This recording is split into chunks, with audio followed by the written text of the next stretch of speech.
हम लोग बाहर की नुमाइंदगी करेंगे, हम लोग जीत के जाएंगे, तो पूरी दिल्ली से शुरुआत होगी, उसका फर्क देखिए। फिर हम पूरे मुल्क में भी, पूरे देश में, हर एक डिस्ट्रिक्ट में, जैसा अभी भानु जी ने बताया, मैं उसको रिपीट नहीं करूंगा, इसी चीज को रेप्लिकेट करेंगे। लेकिन अगर मैं अपना नाम लेके तो नहीं बोलना चाहता, सिर्फ ये बोलना चाहता हूं कि अगर कोई अच्छा बार काउंसिल का मेंबर, ईमानदार बार काउंसिल का मेंबर, वो बार काउंसिल का मेंबर जो जजों से फेवर्स नहीं लेना चाहता, जो बार के लिए लड़ाई करना चाहता, अगर वो जीत के जाएंगे मुट्ठी भर भी, और अकेले किसी के जाने से ज्यादा फायदा नहीं होगा, अगर हम लोग 4-5 लोग, 2-3 लोग भी जाएंगे तो उससे फायदा होगा। तो एक तो मैं ये गुजारिश कर ही रहा हूं कि बहुजन समाज की जो दर्द रखता, जो बहुजन समाज के कॉन्सेप्ट को मानने वाला हो, एक कैंडिडेट शेड्यूल कास्ट कम्युनिटी से भी आना चाहिए, जो साथ के साथ हमारे साथ कैंपेन करे।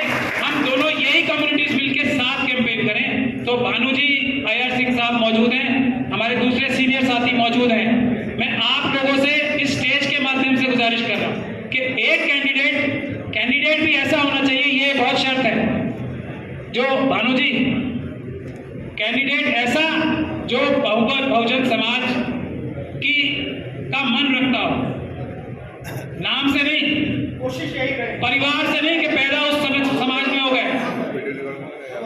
एक कैंडिडेट ऐसा होना चाहिए जो बहादुर हो और जो मन में बहुजन समाज की भावना रखता हो कि इस देश को चलाने के लिए ईमानदार, जो 92% मेजॉरिटी है देश की, उसका दर्द दिल में रखता हो। ये बहुत जरूरी है। तो अगर ये हम 2 कैंडिडेट साथ कैंपेनिंग करेंगे तो मैं नहीं समझता कोई शक और शुबे की गुंजाइश है कि ये दोनों कैंडिडेट जीतेंगे ही नहीं, सबसे ज्यादा मार्जिन से जीतेंगे।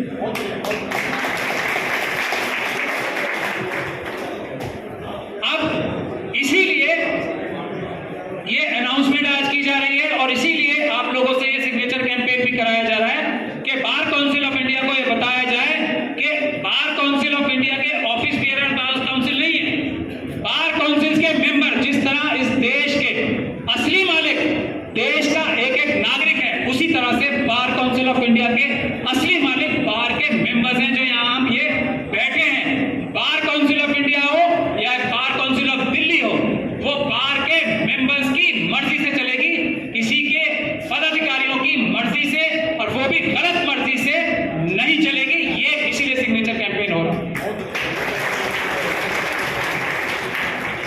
अब जब 1-2 मेंबर भी बार काउंसिल में अच्छे जीत के आएंगे, पहले मैं खुलेआम इसीलिए प्रेस को बुलाया था, ये ऐलान करना चाहता हूं कि फिर, और ये हमारा फर्ज है कि हम अभी तो लाइव स्ट्रीमिंग शुरू हो गई ना, ओपन कोर्ट का कॉन्सेप्ट क्या है कि जज जो न्याय कर रहा है वो पूरे देश को पता लगना चाहिए ये न्याय इस तरह हो रहा है, ये पूरे देश को पता लगना चाहिए कि ये वकील साहब हैं, ये वकील साहब हैं और ये वकील साहब हैं, जो इन जज साहब के सामने बहुत अच्छा रिजल्ट लाते हैं, ये पूरी दुनिया को और देश को पता होना चाहिए। और ये जो दूसरे वकील साहब हैं, ये उनसे बहस तो अच्छी करते हैं लेकिन रिजल्ट नहीं ला पाते।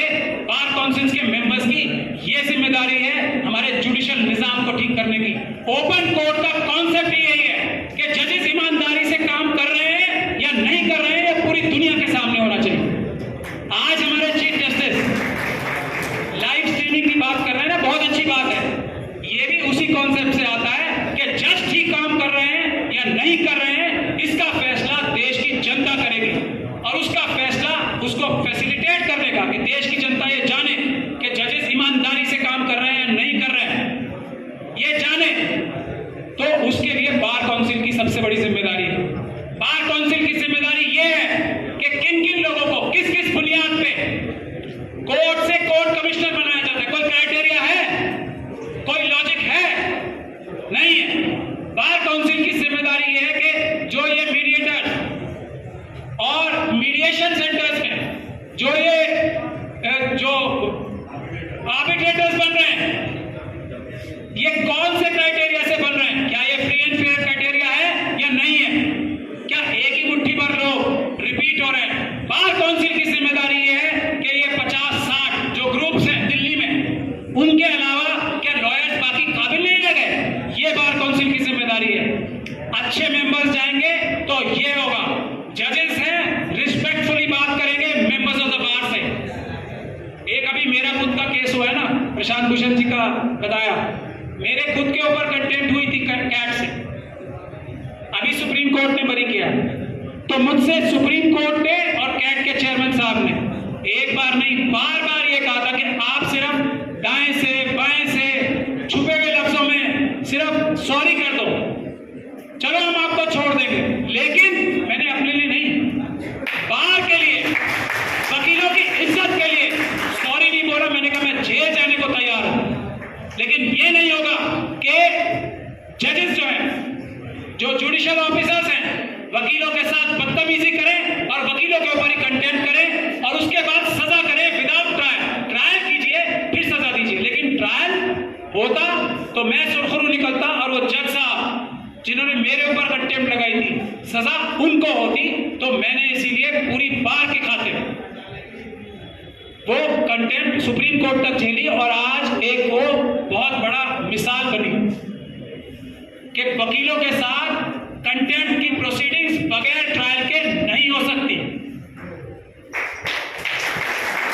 तो ये बहुत जरूरी बात है। जो मेरे ऑफिस में रेड हुई, मेरे कंप्यूटर में ऐसा कुछ नहीं है, लेकिन कॉन्सेप्ट, प्रिंसिपल, वकीलों के घर से, वकीलों के ऑफिस से उसका कंप्यूटर नहीं लिया जा सकता। उस प्रिंसिपल के लिए 18 घंटे तक वो रेड झेली और उसके बाद भी बाहर आके यही कहा कि हम इन पुलिस वालों को और इनके राजनीतिक आकाओं को जेल भिजवाएंगे क्योंकि ये गैर कानूनी काम कर रहे हैं, वकीलों के साथ ये नहीं कर सकते। ऐसे मेंबर्स हमें चाहिए और ऐसे मेंबर्स मौजूद हैं, लेकिन वो जीत नहीं पाते क्योंकि उसमें पैसे का इस्तेमाल होता है इलेक्शन में, पैसे की जगह लॉबीज का इस्तेमाल होता है, दबाव का इस्तेमाल होता है और आखिर में ईवीएम का भी इस्तेमाल होता है। तो इसीलिए हम सब की जिम्मेदारी है कि बार को ठीक करें, बार काउंसिल्स में अच्छे मेंबर्स मिलें, अच्छे और टाइम पे इलेक्शन होना चाहिए। ये दो टर्म्स कैसे ले सकता है कोई? इससे ज्यादा गलत काम कुछ नहीं हो सकता। इसीलिए हम आपसे गुजारिश कर रहे हैं कि बार को मजबूत करने के लिए आप लोग इस तहरीक से जुड़े कि बार काउंसिल के इलेक्शन सही टाइम पे होंगे। दूसरा, आप हर एक 30,000 की जिम्मेदारी ले कि 30,000 में हमारा कोई भी SC, ST, OBC और माइनॉरिटीज का मजलूम इंसान जिसके साथ ज्यादती हो रही है, तो हम सब टीम बना के, ग्रुप बना के उसके लिए पेश होंगे। और मुझे खुशी है कि डॉक्टर रितु यहाँ आ गई। एक सेकंड के लिए स्टेज पे आ जाएं। ये डॉक्टर रितु हैं, इनके साथ ये एक गुनाह है इनका जिसकी इनको सजा मिल रही है कि ये दिल्ली यूनिवर्सिटी के दौलत राम कॉलेज में वहां के सारे टीचर्स से ज्यादा काबिल है, ज्यादा पढ़ी लिखी है और ज्यादा अच्छा रिजल्ट दिलवाती है स्टूडेंट्स को। ये इनका गुनाह है। इस गुनाह की सजा जो मनुवादी इनकी प्रिंसिपल है, उन्होंने 35 बच्चे झूठे नकली पैदा करके उनके सिग्नेचर्स कराए और इनको नौकरी से निकाला। ये डरी नहीं, ये लड़ रही हैं आज तक, बगैर नौकरी के लड़ रही हैं आज तक। तो क्या हम सब लोगों का फर्ज, जिम्मेदारी नहीं बनती कि हम इनके साथ कंधे से कंधा मिलाकर इनकी लड़ाई लड़ें? क्योंकि ये अपनी लड़ाई नहीं लड़ रही, पूरी दिल्ली यूनिवर्सिटी नहीं, पूरे देश के जो टीचर समाज है, खासतौर पे SC, ST, OBC और माइनॉरिटी समाज का, जिसके साथ हर मनुवादी प्रिंसिपल रोज ज्यादती कर रहा है, सबसे अच्छा होने के बावजूद भी इस तरह का छल कपट। आप सोच सकते हो, दिल्ली यूनिवर्सिटी की प्रिंसिपल और रजिस्ट्रार डॉक्यूमेंट फोर्स कर रहा है इनको नौकरी से निकालने के। तो कल 10 बजे वो मोर साहब है ना, 315 कोर्ट नंबर में